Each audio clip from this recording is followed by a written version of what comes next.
The importance of the connection between First Nations people and sea country has been shared on an Indigenous whale watching cruise.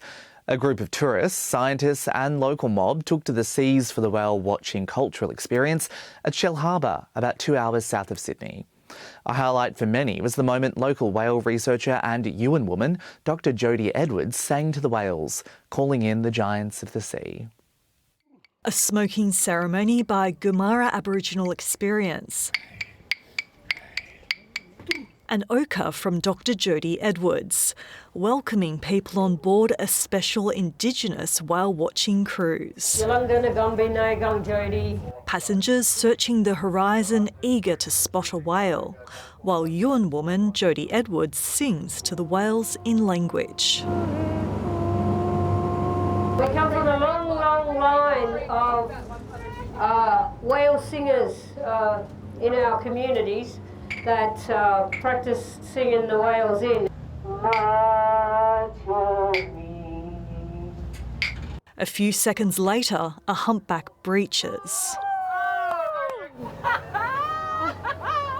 Look, that was deadly. You know, when I started clapping and Jodie started singing there, one breached straight up, you know what I mean? So that just goes to show our connection with them big animals, you know, so they are mothers, yeah.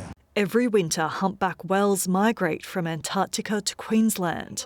Dr Jodie Edwards studies the whales from an Indigenous perspective, and she's sharing cultural knowledge on the cruise. There's people out there that call this the Hump Back High Way, but it's actually a songline and a storyline that's been handed down from generation to generation. Some of the tourists on board have travelled more than an hour to come and hear Dr Jodie Edwards talk about the whales. I heard about this particular tour.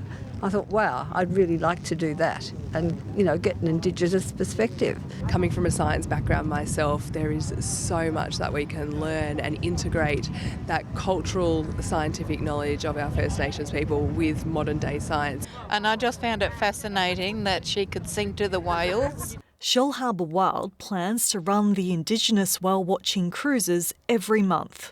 Cultural connection on display. Felicity Ogilvie, Nitv News.